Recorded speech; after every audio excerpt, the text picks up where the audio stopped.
और प्रॉपर्टी निवेशकों के लिए बैंगलोर बना पहली पसंद। एक साल में मिला 140% तक रिटर्न।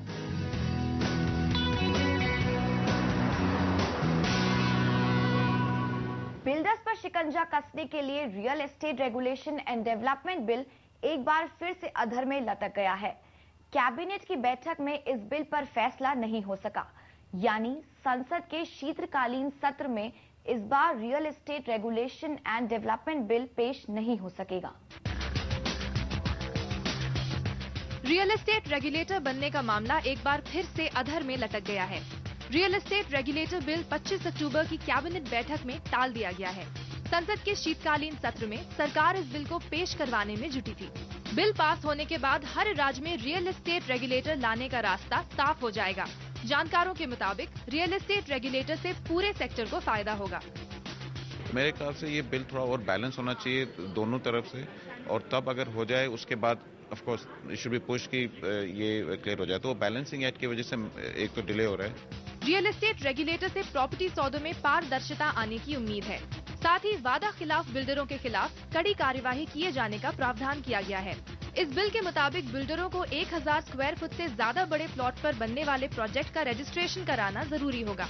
बिना रजिस्ट्रेशन फ्लैट बिक्री पर बिल्डर को 3 साल की सजा या प्रोजेक्ट लागत का 10% बतौर जुर्माना या दोनों होने का प्रावधान है। बिल्डर को प्रोजेक्ट का विज्ञापन देने से पहले ही रेगुलेटर को लागत, पूरा करने का समय और एग्रीमेंट की शर्तों पर मंजूरी लेना जरूरी किया गया है। शर्तों के उल्लंघन पर 1 साल की सजा या प्रोजेक्ट लागत का 5% जुर्माना या दोनों संभव है। हालांकि builder real estate regulator bill के प्रावधानों से खुश नहीं है। उनकी दलील ये है कि इससे प्रोजेक्ट में तमाम तरह के अड़ंगे खड़े हो सकते हैं। जो भी प्रोजेक्ट कोई भी बिल्डर बनाएगा उसकी 5% वैल्यू की बैंक गारंटी बिल्डर को जमा करानी पड़ेगी और 5% कैलकुलेट किया जाएगा जमीन की कीमत और कंस्ट्रक्शन की कीमत दोनों को मिला के। देश भर में लाखों ग्राहक बिल्डर्स की मनमानी से परेशान हैं और ऐसे में देश में रियल एस्टेट रेगुलेटर की मांग लंबे समय से उठ रही है। प्रॉपर्टी प्लस के लिए शिल्पी डुडेजा। संसद के शीतकालीन सत्र में जमीन अधिग्रहण बिल को पारित करवाने की कवायद तेज हो गई है। ग्रुप ऑफ मिनिस्टर से सहमति मिलने के बाद इस बिल को मंजूरी के लिए कैबिनेट भेजा जाएगा। इस बिल के पास होने के बाद जमीन अधिग्रहण नए कानून के मुताबिक किया जाएगा। जमीन अधिग्रहण की प्रक्रिया को आसान और पारदर्शी बनाने के मकसद से सरकार नया जमीन अधिग्रहण कानून लाने जा रही है। मंत्रालयों में ऐतराज के बाद बिल के ड्राफ्ट में बदलाव किया गया है। ग्रुप ऑफ मिनिस्टर्स ने 16 अक्टूबर को लैंड बिल का ड्राफ्ट मंजूर कर उसे कैबिनेट के पास भेज दिया है। पीपीपी मॉडल अडॉप्ट करना बहुत ज़रूरी है हमारे देश में, और इसीलिए हमने जो सरकारी स्कीम है राजीव आवास योजना, उसके तहत भी हम पीपीपी मॉडल को एनकरेज कर रहे हैं। और अभी हमारे पास जो पायलट प्रोजेक्ट आ रहे हैं उसमें भी हम इसे बीच में डाल रहे हैं। नए जमीन अधिग्रहण बिल के मुताबिक जमीन अधिग्रहण के 3 महीने के भीतर किसानों को मुआवजा देना होगा। नए कानून के तहत लैंड यूज को बदला नहीं जा सकेगा। मतलब जमीन जिस मकसद से अधिग्रहण की गई है उसे किसी और प्रोजेक्ट में इस्तेमाल नहीं किया जा सकता। अगर जमीन का इस्तेमाल रेल, हाईवे जैसे प्रोजेक्ट के लिए किया जाना है तो 1 से ज्यादा फसल वाली जमीन का भी अधिग्रहण किया जा सकता है।